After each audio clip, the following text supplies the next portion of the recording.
Welcome back to the Spirit Guide Daily. These are daily messages that will cross your path when they are meant to, when we're going to collectively all share energy. These are timeless readings. These are the fortune reading cards. They're going to bring us one card. These are the Connolly Tarot, one of my favorite tarot decks. I've only ever seen it in one shop.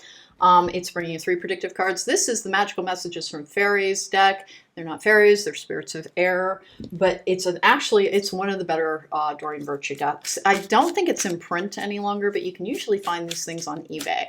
And don't be afraid to get used decks, by the way. Just clear them thoroughly and probably put a selenite piece on them for about a good moon cycle to drain all residual energies, because you may not have compatible energies with the person who owned the deck. But you can buy used decks, you just have to clear them very thoroughly. Here we go, let's get going. What are the cards for today? Before we get started, don't forget to subscribe, please, because it helps my channel. If you want to book me for a private reading, there's a link to my website in the description box down below. And if you could remember to hit that thumbs up button, because that's helpful as well. So right away, we have the Queen of Wands in reverse, which can be somebody being really honked off. With the Judgment card in the upright, which is the card of the Archangel Gabriel, which is what I'm a divine conduit for. How'd that happen? I don't know. I must have signed up for it in a different realm. The Archangel Gabriel is in charge of enlightenment and epiphanies, bringing people their truth and shining a light into dark areas. The Judgment card is about all of that. It is enlightenment. It can be a breakthrough energy. It can be something becoming clear. And that comes out with the moon in the upright, which is the card for the astrological sign Pisces. It's also the card for underlying currents of emotion. Honest to goodness, there's a resolution energy around something you've been struggling with, which does look like, learning how to, you know how to defend yourself without it being a big scene type of energy. Like when people are first learning boundaries, they learn to enforce them far too strenuously because it's like foreign ground to them. And so like they're basically like, instead of like, wrapping something on the nose with a rolled up newspaper, they're like, here's a wooden bat, slap. Because they don't know how to do it effortlessly or elegantly yet. This is somebody who has moved into that kind of like nobody's seeing you sweat energy any longer. Take the time to note the areas of progress that you've made. There are certain areas that we never really get to relax in, but that's not the same thing as, because I never will with my temper, as I'm always talking about. New home, awesome. Moving is a step in the right direction for you. One of the things I've been talking about in this batch is how to manage your more destructive impulses with exercise, because it releases endorphins, which helps balance out your brain chemistry. Honest to goodness, though, this really is more about being able to let go of things appropriately.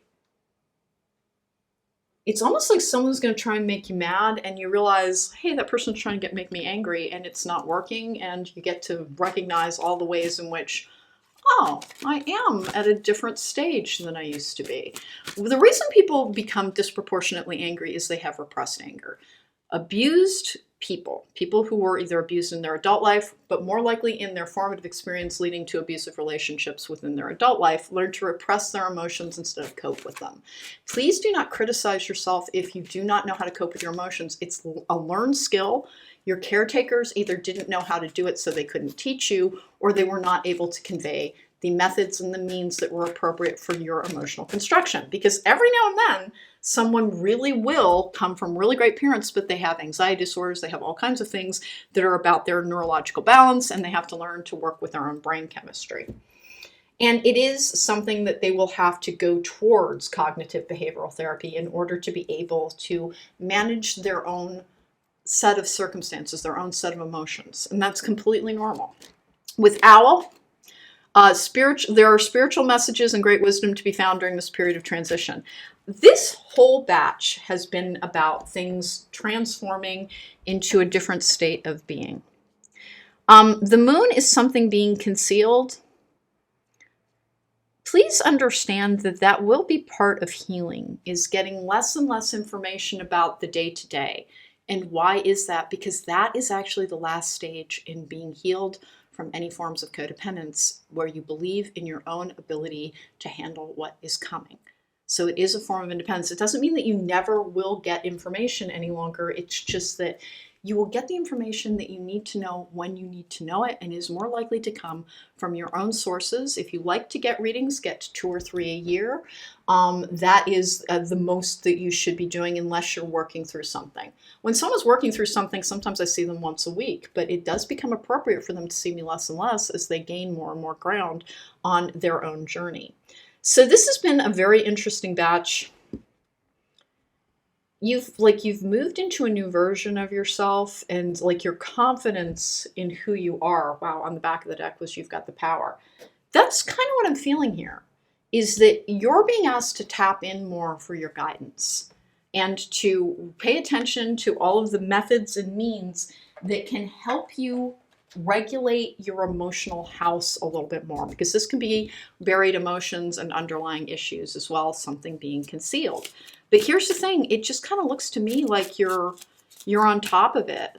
Like you put together your program, the thing that works best for you, which it will be individual. Now, it may bear resemblance to somebody else's, but like as a for instance, I love to listen to Frank Turner.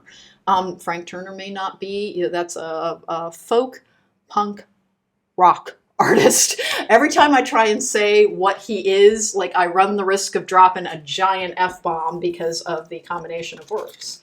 But that is one of the things that can blast me into a good mood no matter what. Find your thing.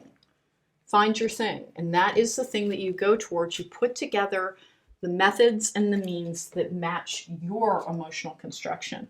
And another person may actually have like I kind of want to say a template, but you will flesh it out for you. Like the things I'm always describing would be a template, but then you tweak it for your own personal management. All right, so that was an interesting message. Like you get to notice the ways in which you've graduated, and if you're wondering why you're getting less and less specific information, it's because they're trying to help you hone and sharpen and focus your psychic eye and to rely on your own guidance, which is what this entire healing journey has been about.